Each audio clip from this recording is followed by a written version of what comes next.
the 99 and go find that one.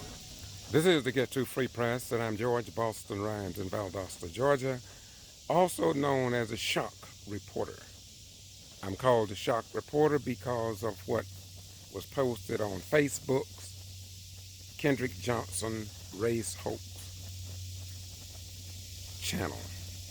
This is the Get To Free Press, and we report what others ignore.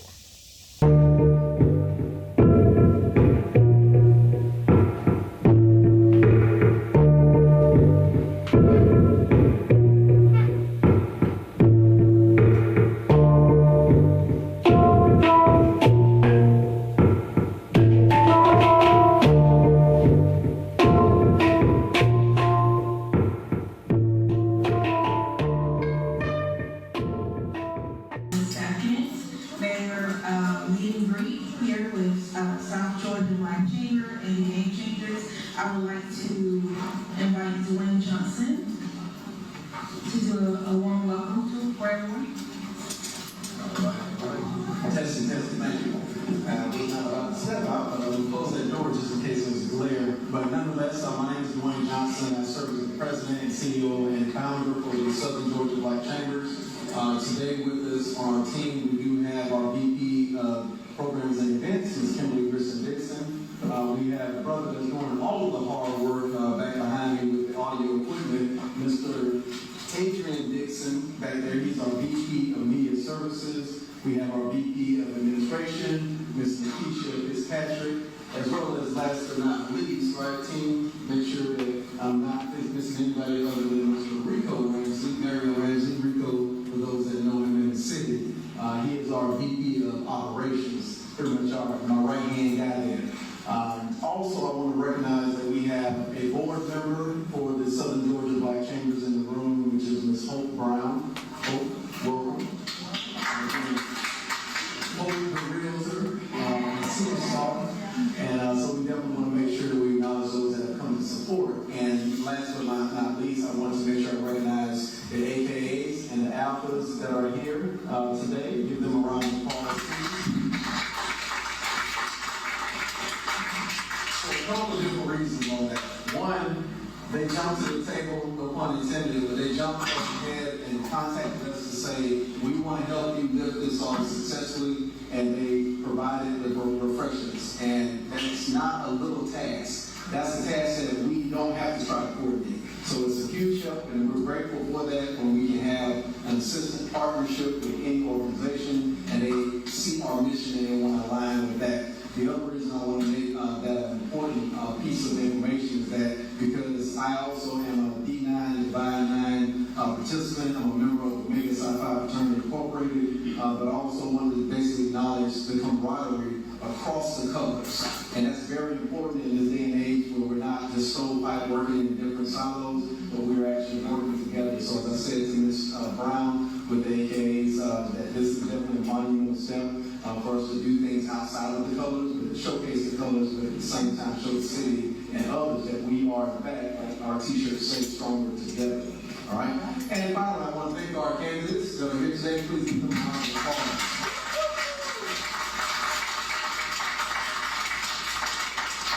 It is not to go unnoticed and disregarded that this is your time away from family. I mean, you all honestly jumped into the ring to be a candidate and to serve your city, but at the same time, we know that this process is definitely enduring for you, and we want to make sure that we are grateful to you for your time. We appreciate you to beckon to this call that we ask for you to just do a Q&A with us as far as for the city at large. And then for the city, I want to also thank you all as well for showing up again for our second Meet the Candidates. With that said, I will turn the microphone back over to our moderator, Ms. Angela Wood.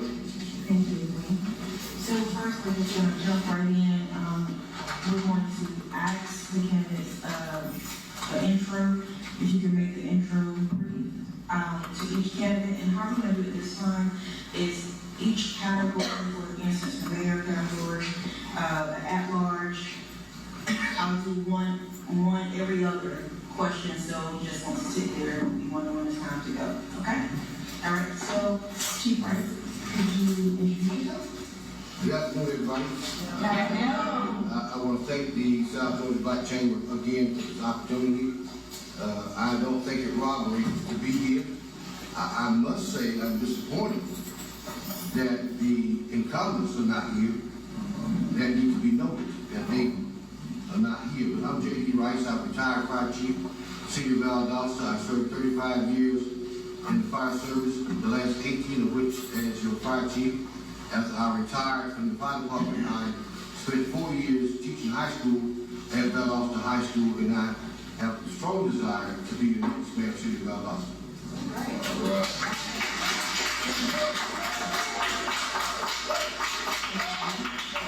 All right, my name is Nick Martin.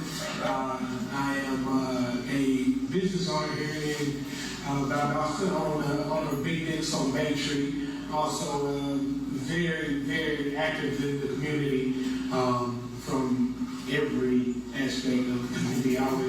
Always out and about and doing different things. But I plan to serve as your city council member at large. I believe that I'll bring balance to that position. I'll be able to govern from all areas, and so I think that's important to make sure that we have equal representation on all sides of our city.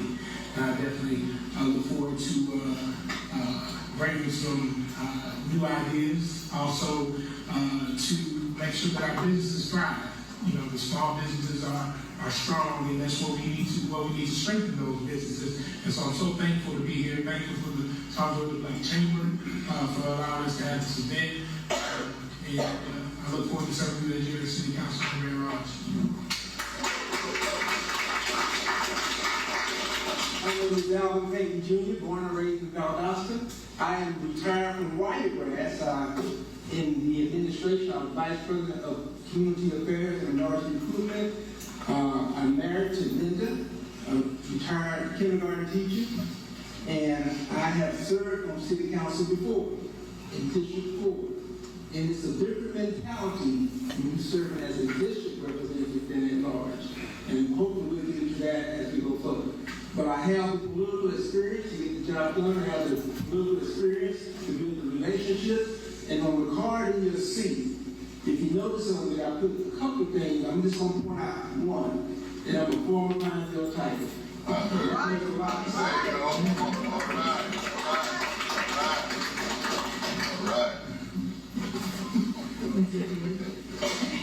Hi, my name is Edgar Tooley. I'm originally from Valdosta. I am part of one of the largest families in the city of Valdosta.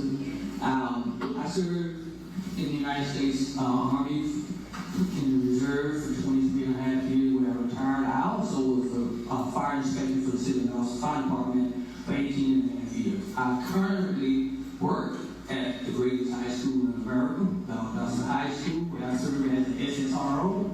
And I have a great interest in the city of Valdosta because we are true Valdostans. I really want to make a Valdosta city without any limits. Thank you. All right.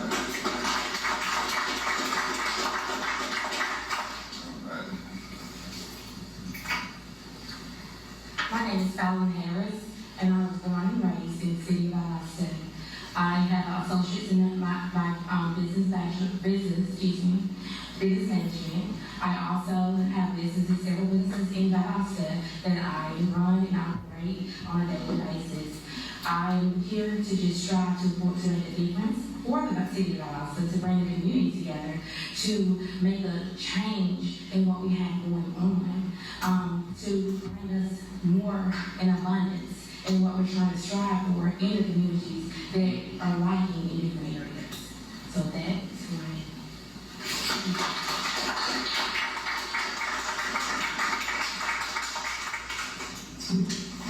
Okay, I also want to address at the end, we will do 3 or 4 questions to the audience, and you will go and stand at the mic to your left. I would say that the role that we most definitely need is more businesses. We need more opportunities for employment here. So that is one thing that I will implement the most, is bringing more business, more opportunities to our citizens. things that we need here to have entrepreneurship for private-owned businesses, as well as bringing community businesses here for more jobs. Thank you. Ms. Lawrence. Valdosta needs to be more business friendly. By that I mean there is a tremendous amount of red tape that's required to not only open a business, but to expand if you are an existing business. I'm going to give you one example. Most of us have heard of the restaurant Cheddar's, which is out by Walmart on Norman Drive. We almost didn't get Cheddar's because of over-regulation. There's a document the city uses called the Land Development Regulations, LDR. In that LDR, it requires, if you open up a new restaurant, that you can't have what's known as on-street parking.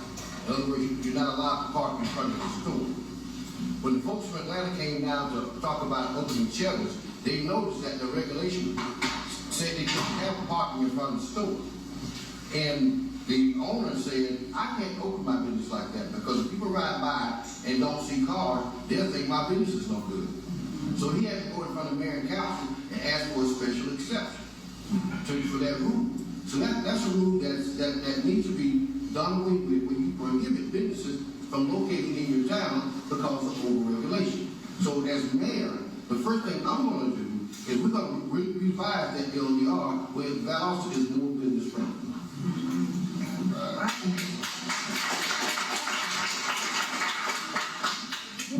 This question is for the city at large. Transparent governance. How do you plan to enhance transparency in city governance, ensuring that residents are well informed about council decisions and policies? Ms. Hardy? So I think, we definitely need more transparency. We need more dialogue with our community.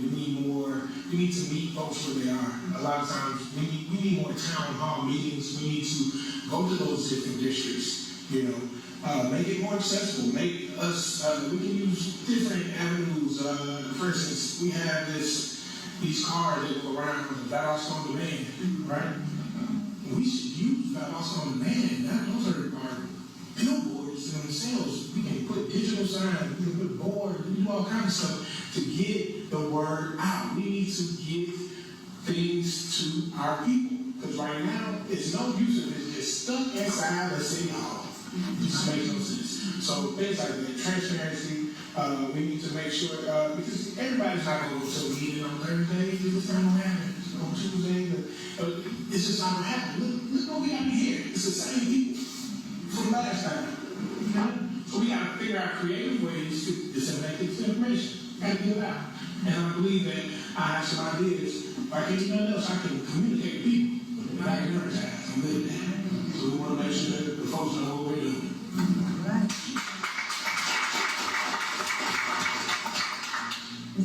Yes, I would fully agree that transparency in any government is very important. And yes, we have meetings, the city has meetings twice a month, and work sessions, and they are open to the public to attend. And as Mr. Harden said, and this is speaking from experience, very rarely citizens come to those meetings unless it's a factor or an issue that affects them directly, like a zoning case. And he's right again, we should have more people here this evening, but we work with what we have. Now, the city does have a public information officer, and she utilizes various digital media to get the word out about the meetings and the facilities. Yes, this past week, there was a meeting concerning Barack Obama Boulevard. The modifications and updates is going to be done to that application. Very little attendance. Very little attendance. There was also a meeting on the 19th to talk about the St. Augustine overpass. Again, very little attendance. So we have opportunities to give input, but how, and Brother Harden made a good point, how we get that information to people. If it doesn't step on your toes, oftentimes you're not going to attend. One thing that this might sound old school, but I'm obviously old, but I'm going to say this. On the conservative station, a councilman goes on that station, 105.9 after each meeting, and sometimes he goes before the meeting to share what's on the agenda with his listeners. I would be open to the fact that we could do the same thing with urban stations. And let them know, or let the citizens know what's going on before the meeting and after the meeting. But citizen engagement is a challenge. It's definitely a challenge. I don't have a simple solution to that. But the meetings are open. One thing that citizens can also do, that is sign up for emails, Ms. Ward, from the city of Valdosta announcing various things that are going on. Valdosta does have a lot going on. And I was told just yesterday, this was called the, okay. I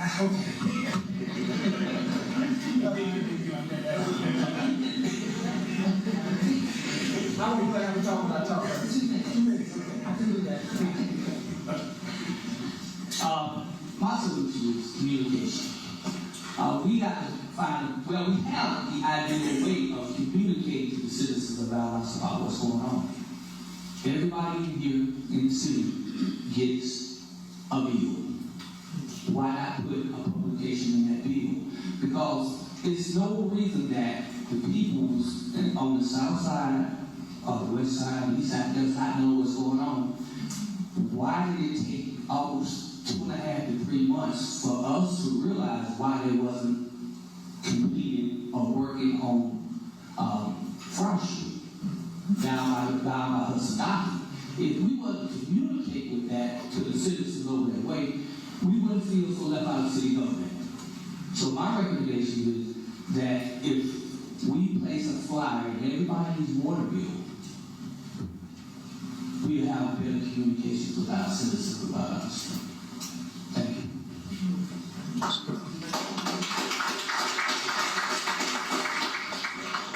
FYI, since we don't have District 3 or 5 here, we're just going to skip over that. Okay.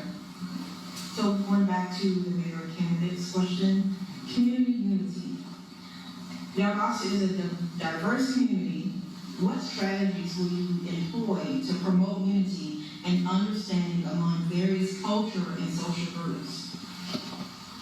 Okay, listeners, I feel that in that area, it's very diverse, but we lack in communication.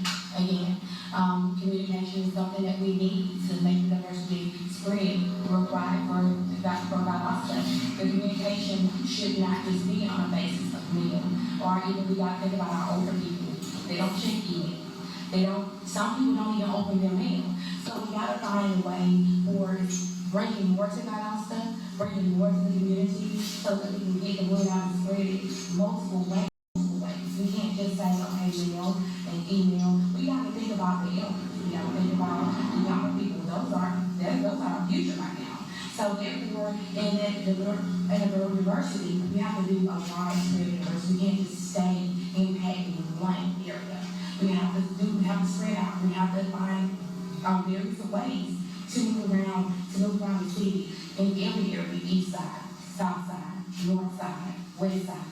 We cannot be impacted in certain areas for information. So I think that we need more spread of communication to do that diversity. Thank you, Ms. Harris. G.B.R. Valdosta is a very diverse city, but our city is in crisis, and the crisis involves our young people. People say, well, I'm glad I don't live on that side because there's crime on that side. I'm glad I don't live on that side because there's drugs on that side. But I got news to tell you. What happens on South Front Street affects Cherry Creek. And what happens on Los Angeles affects Wood Valley.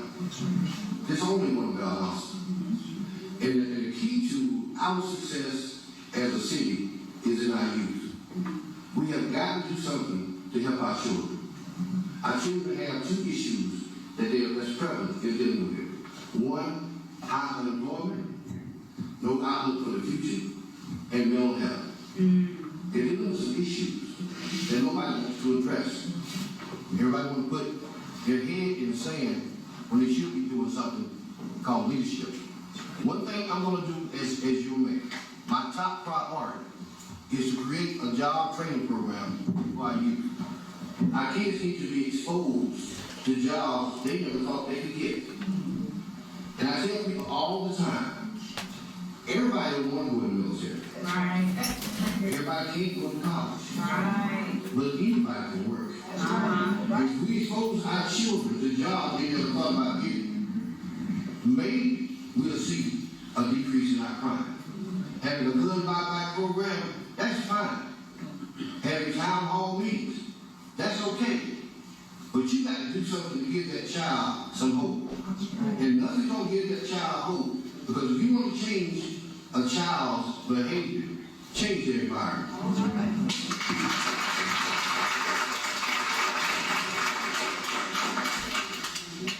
For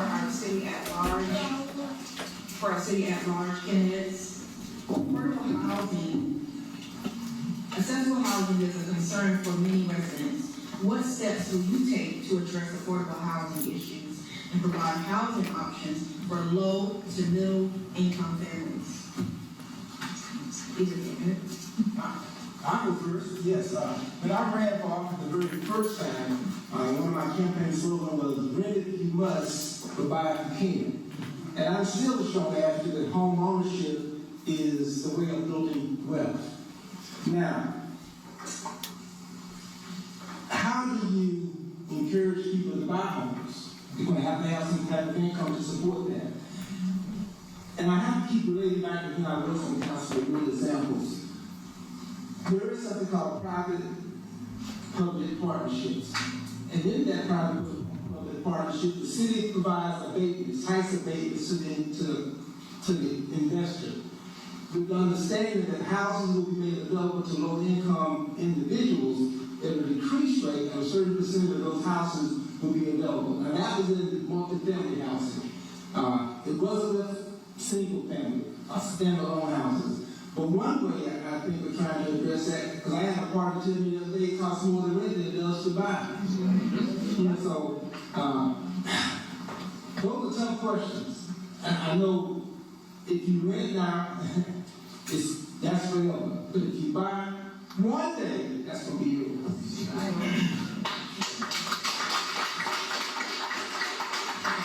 So we definitely need more affordable housing. One thing though, the affordable housing that we have now, we need some folks that are going to stand up for those renters. A lot of these people who are in affordable housing and public housing, they have some issues with tenants or landlords not taking care of their homes, you know?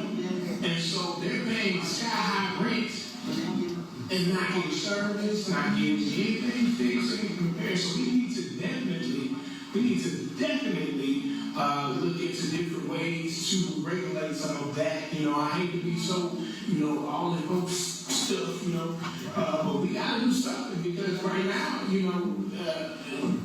in some of these situations, this stuff is not livable. Even after this hurricane, we got people that are still getting this money and not fixing up these folks' homes. So, we got to start there too. It's a lot of issues going on with this affordable housing, and we need more. We need to take some of these buildings that we got downtown to sit in. Let's take some of those and revitalize, and take some of those and return those to some or get somebody to invest, maybe give some tax breaks. Brother Payne was talking about, to some of these companies come in and do some of those things for us and step into the future. Stop just letting this stuff sit up there and stay dilapidated. Let's start, thinking of some creative ways. Y'all got to get creative with this stuff. Like, you can't stay, that house is growing. You got to stop all this. Stay small-minded. Let's go.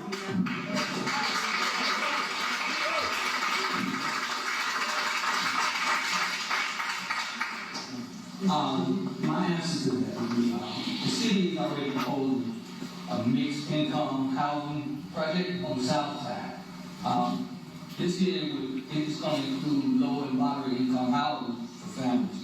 What I would propose is to expand that, not only to the south side, but to the east side, west side. In order for this to be sustainable, what we have to do is have jobs come here that will provide not minimum wage, but living wage. It's a difference between minimum wage and living wage. We all can go out and get a minimum wage job in order to keep your household up. You got to have a job that you can sustain. Yeah. I agree. Thank you.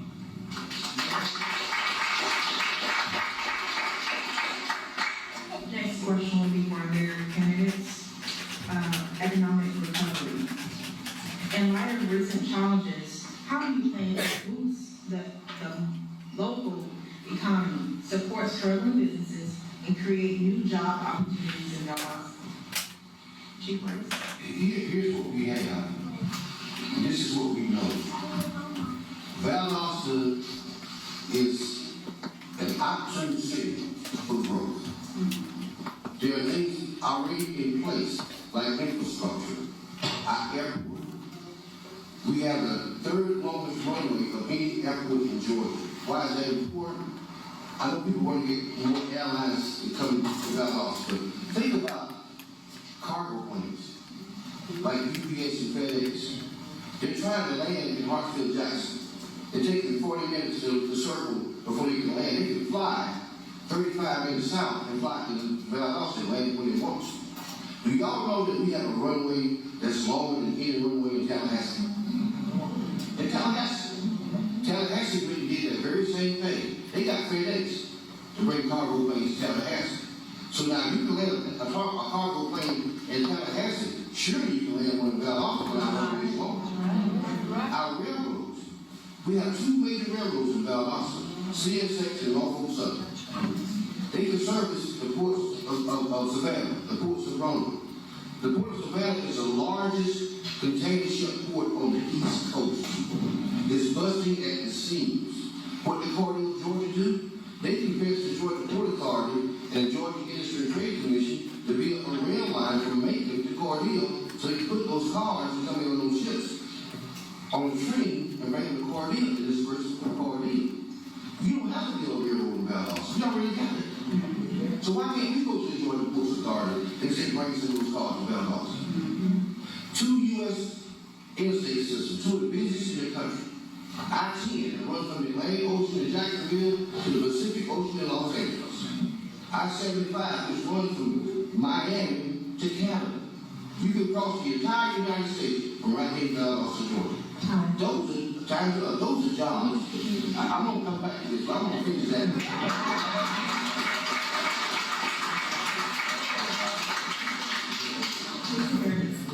I think that the regulations are some things that we need to change once to bring new things about. A lot of times in certain communities, as well as certain positions, they stop the jobs from coming here to Valdosta. It's a lot of things that were coming to Valdosta that were not allowed, all due to the fact that a lot of political areas didn't want that. But we have to want change. We have to want more. You have to understand that bringing new things in, it gives a diversity of the money. It makes minimum wage go up. You can sustain if you get new businesses in. The smaller businesses, you're hurting because there's no support. We need support. We need more grant funded things to go. The grants that Valdosta get should go to some of those small businesses instead of moving money to things that we don't need. So that is a problem. Because a lot of times the grants that we do get funded with, we don't even know where the money's going. That part. So the thing is, we need to know the basis of some things so Valdosta can first start supporting Valdosta. It starts here. If we're going to be in the city with no limits, then we shouldn't have no limits on the businesses that we bring in. We shouldn't have no limits on the small businesses that we have.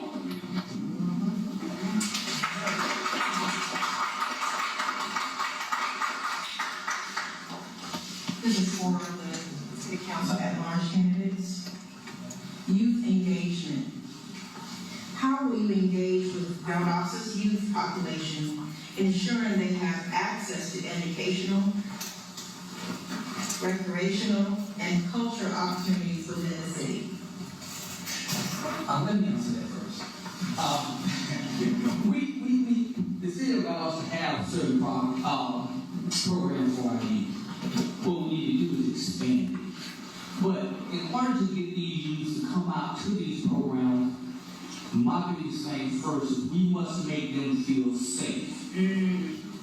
We must do something to make them feel that if they come and participate in these programs, they got to know about being shot. Because with the gun violence that's going on around here without abuse, we got to instill in them values, moral, and character. A lot of times, that's what it's gotten away from. I know back in the day, you just have morals, you got to stand. You have values, you got to stand.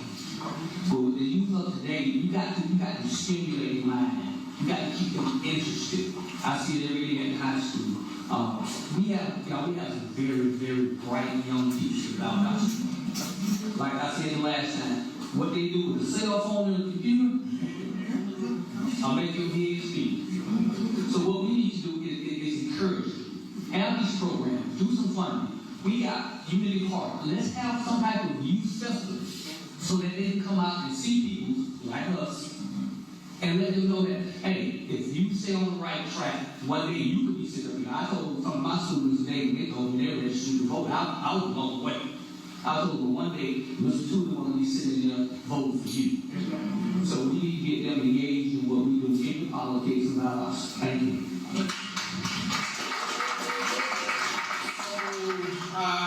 To engage with you, so there's a disconnect, you know, with you, because we're trying to say what we used to do and all this, and we used to do this, we used to do that, difference. And we got to keep them where they are, you know what I mean? A lot of times, so I'm very active with our youth. I mean, we had, as a matter of fact, this past week, boys and girls club came to my restaurant. We brought some folks in, and you know, we got in here. We started talking about the different businesses, different things we had going on, and how my business operated. And then, you know, I had some folks that were interested in cooking. You know, so I actually took them back to the kitchen. We had it set up, and we were able to do some on-the-job training, I guess you could say. And so they got in there, they learned how to cook some chicken, we put it on the smoker, did all that good stuff, and then I took them over to the my new building, and just kind of got a game, you know. But you got to actually take these kids and show them, you know what I mean? You can't just let them sit over there, they don't play the video game, well, play it. Like that. You know, we got to figure out, and it's okay if they play the video game, let's show them how they can create the video game. You know, let's show them different things, but we just have to be, we have to stop thinking old school ways. We have to use communication. Just like what you said about them using their cell phones and all that stuff. We got to get them using their cell phones the right way. Because if we mess around, they always scanning. We got to figure out it's happening. It's happening. So let's use that same energy in a positive way. Let's start, you know, let's start thinking of creative ways to get these kids involved, you know what I mean? And you need somebody a little bit closer to the kids. Let's start thinking of some folks that can be engaged with them.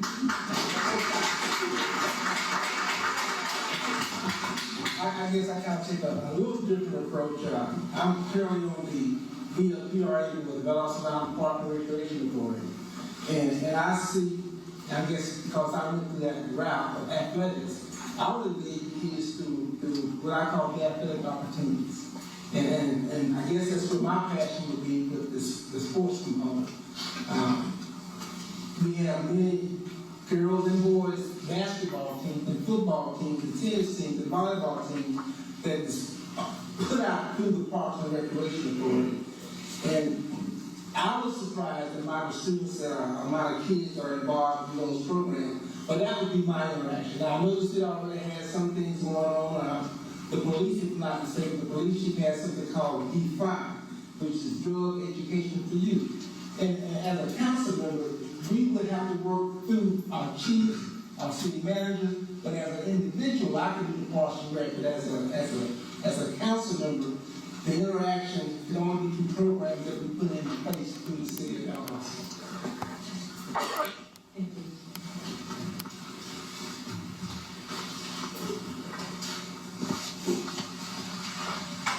For the mayor candidates, education partnership. How will you collaborate with local schools and educational institutions to improve the overall educational experience for Valdosta's youth, fostering a strong foundation for the city's future?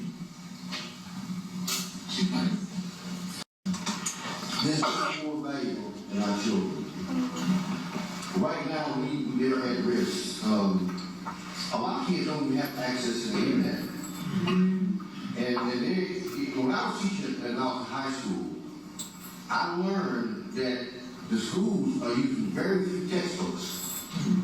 The textbooks they're using, students aren't allowed to take them home.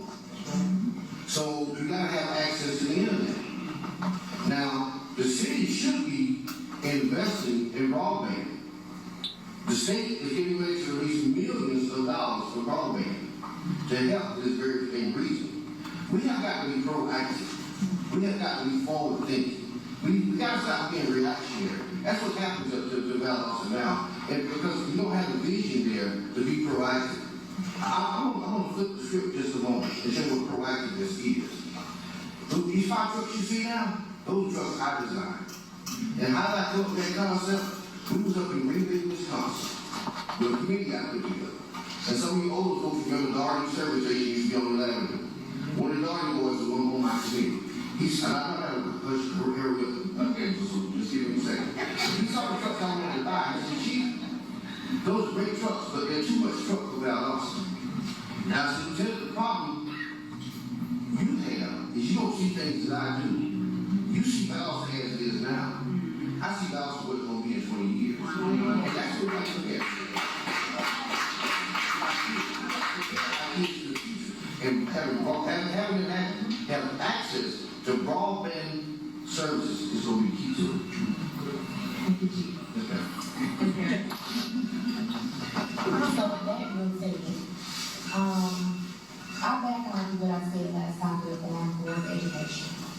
I'm telling you this, and I got to say it starts at home. We're looking at the schools, but it starts at home. That's right. We need more parent engagement that we do not have. A lot of these parents are not caring. And if I may be honest, a lot of the mothers know where their boyfriends are before they know their children. So that being said, the parent engagement has to be in school. We have to bring more parent engagement and also the teacher engagement, because these days it's not like when I was growing up. When you went to school, the teacher's going to make sure the parent did what they're supposed to do, but the teacher also makes sure you're going to get their lesson. And now these days, the teachers are more on their cell phones than the children. I'm a veteran for 21 years, and I've rolled through the schools where I've actually seen children where I can pick up about 15 kids, and no teacher would know I have them because they were on their phone. And they do the same thing in class. So if we're going to do an engagement for communication and education, it needs to be with parents, and it needs to be with teachers. So that would be the first place I would start, because a lot of people are there for just for the check, and the parents are not there at all. So that is two major things that we first need to start to get together, because it takes a parent for the number one. And if the parents don't care, that's why a lot of these children don't care. So we got to start with parents. Then we got to start with board education to get into these teachers to care. Because we still have some that do care, but it's very few. Even the progress code, they dress like the children.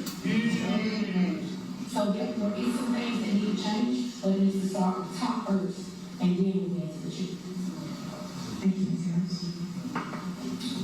Technology and innovation.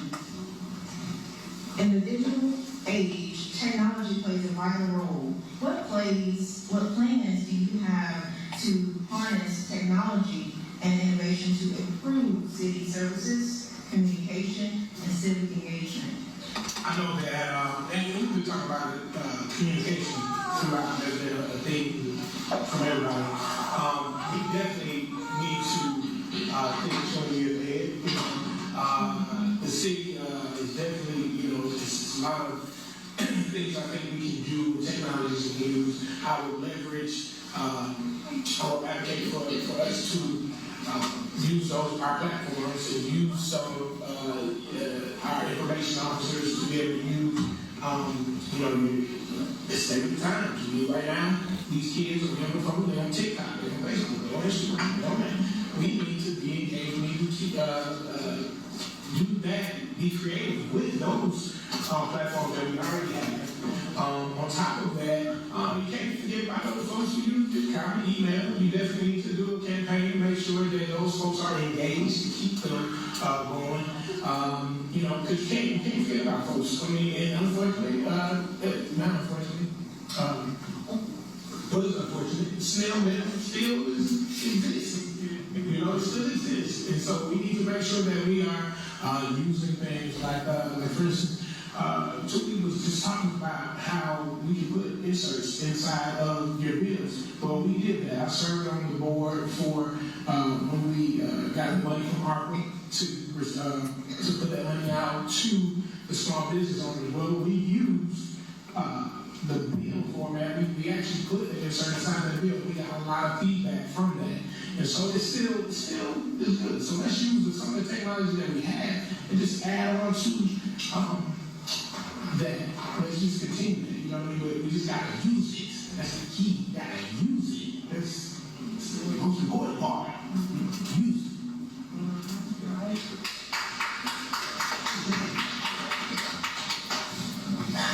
Technology. I'm not the sharpest technology person, but I know the city does currently utilize YouTube, LinkedIn, Metro, Valdosta, Channel 17, Facebook, Twitter, X.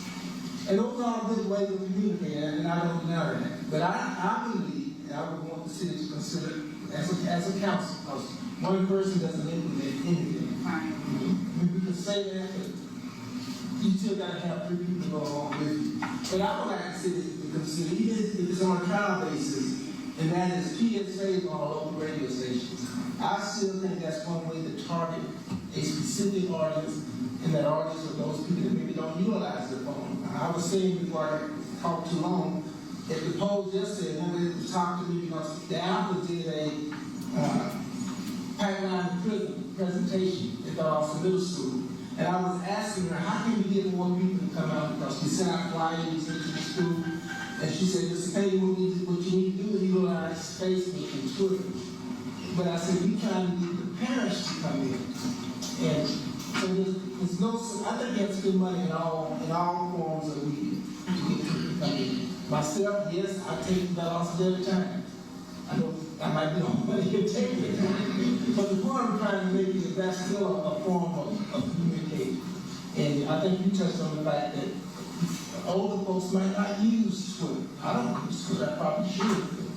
But as it relates to technology, there's more than just one form of technology to utilize.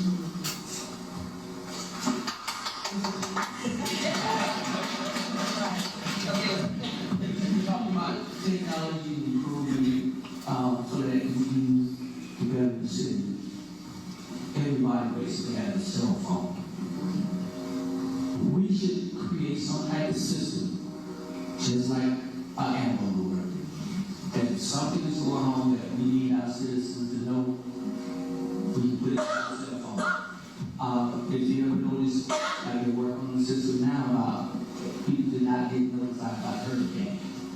So if we can create some type of system and incorporate it, where with our 911 system or our technology department to send out like mass blast. Hey, ladies and gentlemen, City of Valdosta is having a meeting about, housing. Everybody can get to know it. Just like, you can see it can't be done, but we do it at school. If something happens at that school, everybody in that school knows to have a cell phone. Right away. So let's try to incorporate using a system sort of like the Amber Alert. We call it the Valdosta Alert. But that way, everybody will get a chance to say they'll text out all day. So I would say, see if I incorporate some type of alert system. So we have our last question for the mayor candidates, and then we will go into the audience questions. So just kind of think about what you guys want to ask, and it will also be at 1 minute too. The last question is dealing with public safety. What innovative approaches will you introduce to enhance public safety in Valdosta, including crime prevention, emergency response, and community policing? Well, since I served in public safety for 35 years, that's near and dear to me. One thing we gotta do, I'm glad you mentioned community policing. There's nothing more important to a citizen that feels comfortable talking to a police officer. They shouldn't be intimidated by police officers. And how are you gonna break that cycle is the police officer on his patrol, his or her patrol, has got to get out of that patrol car and talk to people and establish a relationship with the folks in his district. That's the thing to get, especially the young folks. I know as an adult, when I see a police car behind me, I want to know what he's doing. Because I don't have that relationship with that police officer. So you got to start there. The police officers have got to establish a relationship with the folks they serve. Another thing we got to do too is have programs where we interact with people. We got to stop being so self-centered. Our police officers need help. They need help. We're working short, and there's a reason why we're working short. It's because of the working conditions. And I told people when I was at the fire department, Valdosta had a problem. It's a training problem. They don't want to pay their officers the pay that they deserve to get. That's why they come to Valdosta, get their training, and they go elsewhere. Because the money's not here. When the money's here, it's just not being utilized in a proper format. We have got to pay, not just our police officers, but our fire and everyone else involved in public safety, the salary they need. Because like Mr. Tudor said earlier, you got to have a livable income to make it. 30% of the folks in Valdosta still live below poverty. 30%. One Rogers, 18%. Why is that? Because what one Rogers did and what Valdosta's not doing is they expanded tax base. Okay.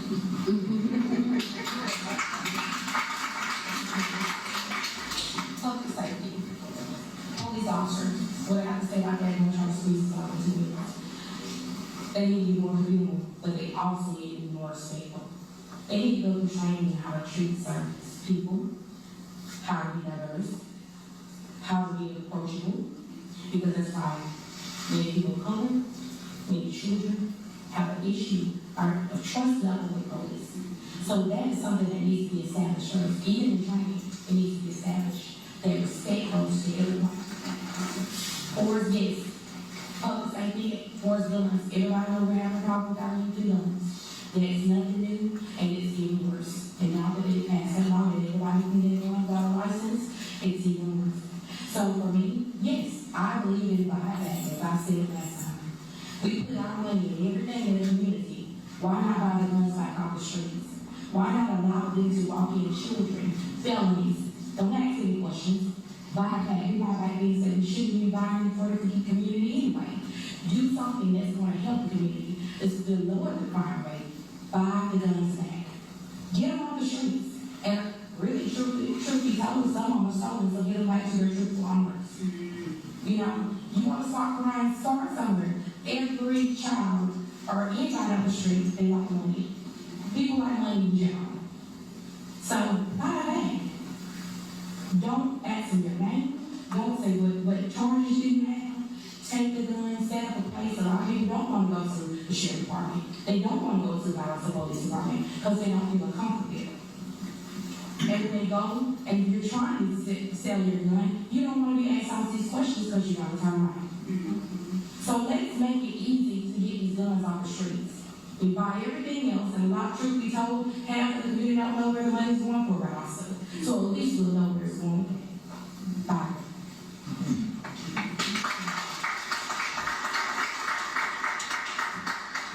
So now we will take some questions from the audience. Do we have any questions? I see Mary first. If you can take the mic.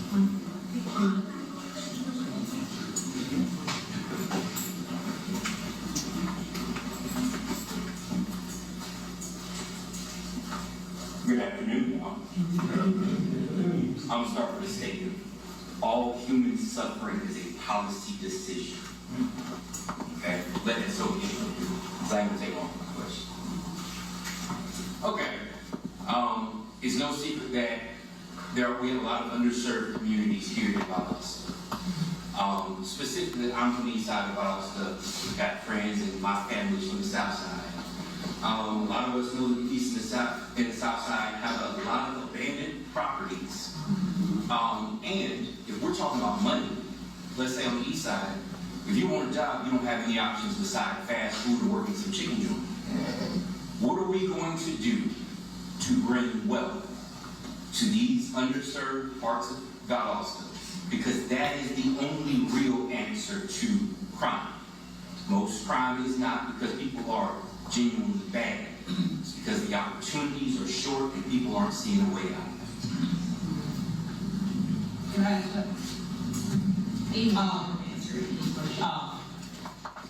In response to what the young man said, we need to bring, like I said first, we need to bring jobs that, affordable wages. We need jobs in industries such as solar energy, electric vehicles, because that's what we're the future. We need to be able to train these people, but in order to do all that, we need a way to get these individuals to these jobs. Everybody is, mentioned on demand. On demand is good for something, in some places, but we still need mass transit to get these people to these jobs. Why? Because if you got mass transit, you can get 60 people to a job on a shift, not 2 people in a car. You can get these young people to get engaged in employment, expand to Wild Adventure. Wild Adventure offers 500 plus jobs a summer, but these kids have no way to get there. Why don't we have ways to get there? So we need to increase our mass transit system in order to bring these industries in Valdosta.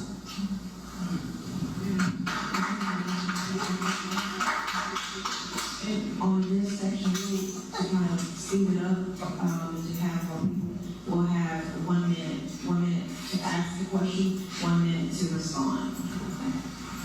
That's why we're talking about job training for our children. Being exposed to jobs they never thought about having. Working in the courts. How do you get water from the plant to someone's home? Water management, traffic management. There are over 500 jobs in the city of Valdosta these kids can be trained to do. As far as adults, you gotta expand the tax base, what I was alluding to earlier, by getting industry in here that's going to give people substantial income, where they can buy a home, they can buy cars. Having hotels and restaurants, they're good. But those are sales tax jobs. You can't buy a home working in a hotel. You can't buy a home working in a restaurant. You have to have a job that's paying you $40,000, $50,000 a year. And those jobs are out there, people. They want to come to Valdosta. So all it takes is the right type of leadership. I know you were speaking about the east side and the south side specifically. As a council member at large, I think it's duty to make sure that all sides get attention. So I'll advocate that these new businesses that we are going to bring in, we're going to do it. I'm going to play. We're going to bring some new industry that we look into those sides. South side needs a lot of attention, and we are quick to always say south side. East side need it, the west side need it, in certain areas, you know what I mean? But we definitely need to advocate to make sure if this side got this side got that. Because that's the problem. A lot of times it's not balanced. And we want to make sure that we look out for everybody because it's one Valdosta.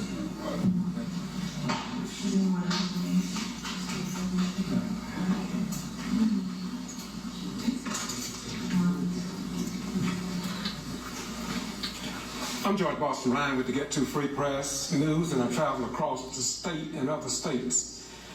And I was amazed as I got to the other cities, smaller cities, much smaller than Valdosta. Even little Brooks County, Georgia, have had 2 black mayors. Alma, no matter where you go across the state, the citizens in these communities have elected a black mayor. My question to you all is, what's the problem in Valdosta? Now, I know that black won't make it right, but seem to me that right should make it right. Amen.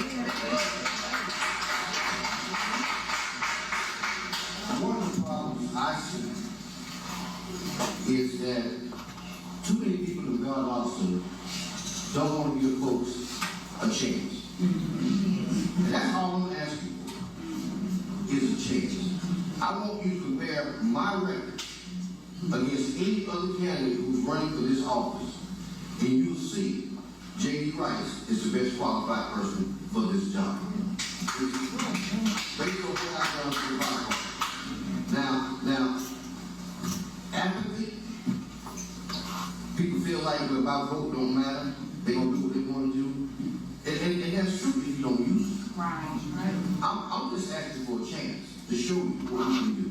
And I promise you, just like you gave Mike Bazemore a chance to win a championship for you, just like you gave Big Island a chance to win a championship for you, I guarantee you, if you get G.B.R, we're going to win some championship for you.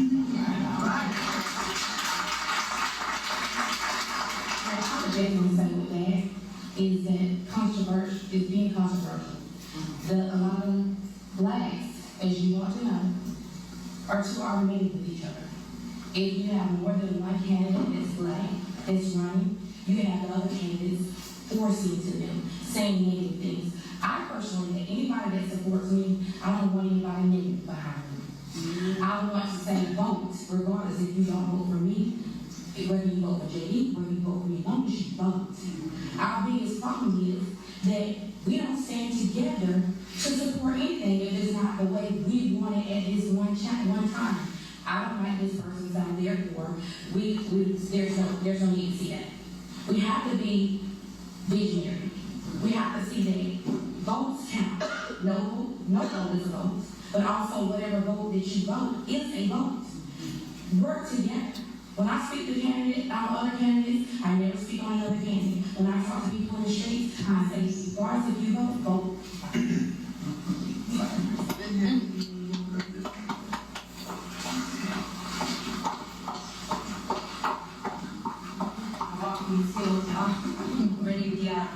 I'm Christina McBride. I am a family support specialist with the Baby Love Program, Department of Public Health.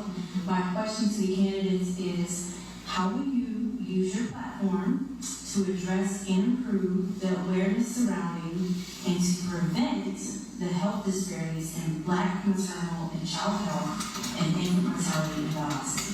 Thank you.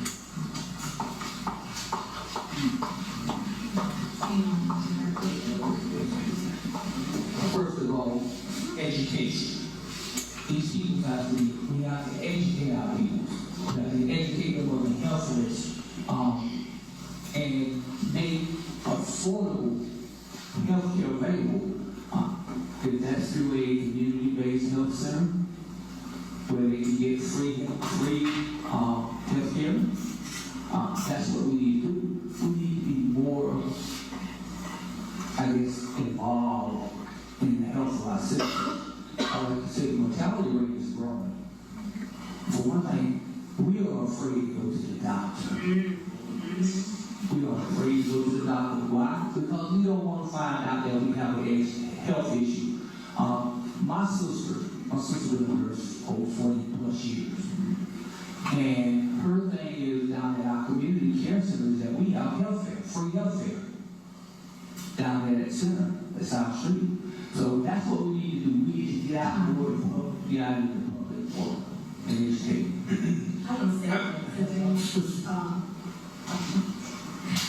I'm familiar with the program Baby Love. I actually speak with one of the workers there to implement with my daycare to help some of the parents.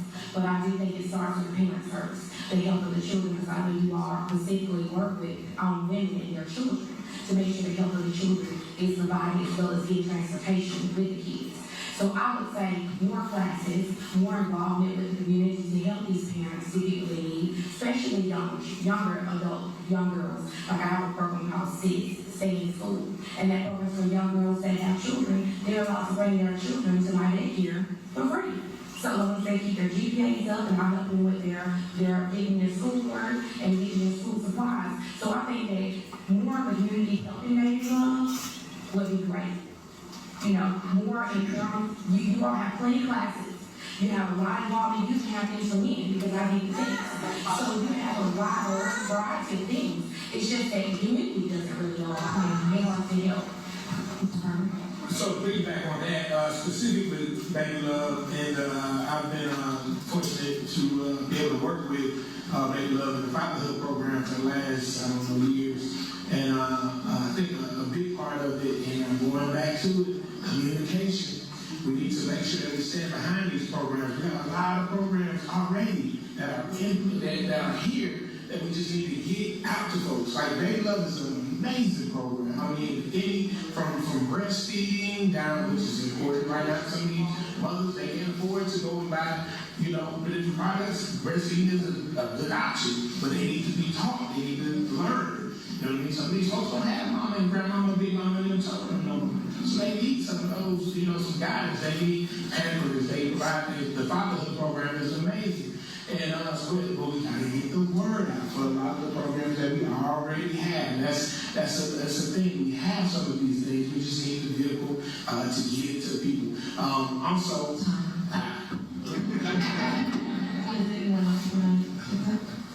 I work with a group called Save My Children. And I chose to work with them because I choose a language. Not only I coach ball down in Southside because I love kids, but I think getting involved with them. I'm also a grandfather of a child that's autistic. And the school system ain't giving up on him. But I refuse to give up on him. And I worked with him and prayed with him. And not only did he graduate with honors from Valdosta High School, he was able to get into Valdosta State without taking an SAT test.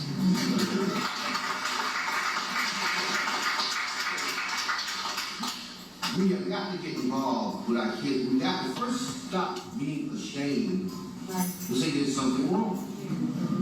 That's historically as black people, but when we don't perceive everything as perfect, we try to hide it.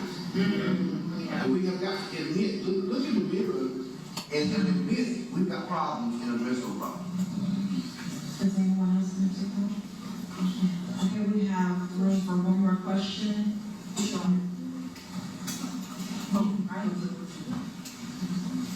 Hi, I'm new to the area here in Valdosta, and I heard everybody talk, and I live on the north side, and I was shocked, of course, because I'm from Florida. I don't know who would take care of, we're not able to vote for the city, because they said I live here in the county. That doesn't make sense, because we are in the city. We're spending our money in the city. And just like I kept hearing about east, west, and south side, I live on the north side. Look. But who can take care of that? Because I want to vote. I want to make a difference. So, what we going to do about us, Northside County, you know how many people of our color, and I'm not prejudiced, that live in these rural areas. And they can't vote, and they need the help that you all are willing to give us. Well, one thing that Valdosta has not done that several other cities in Georgia have done, and that's create what's known as a consolidated government. Much like you need a metropolitan in Miami-Dade. At one time, you had the city of Miami, and you had Dade County. Now it's just one. It's Miami-Dade. And the same thing happened in several cities in Georgia.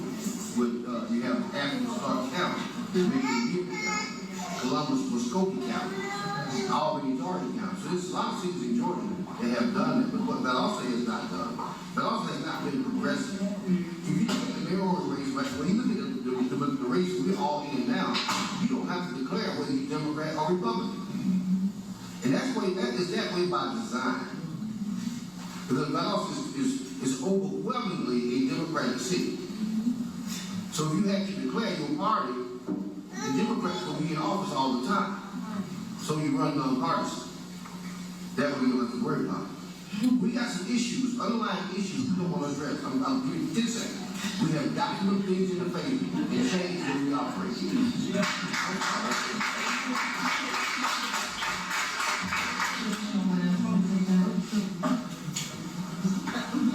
All right, well, thank you guys for allowing me to be your moderator, and thank you for being here, because you did not have to respond, yes, to the invitation, the second invitation. That says a lot about you and your time, so we do appreciate you being here. I would like to call Dwayne to close us out.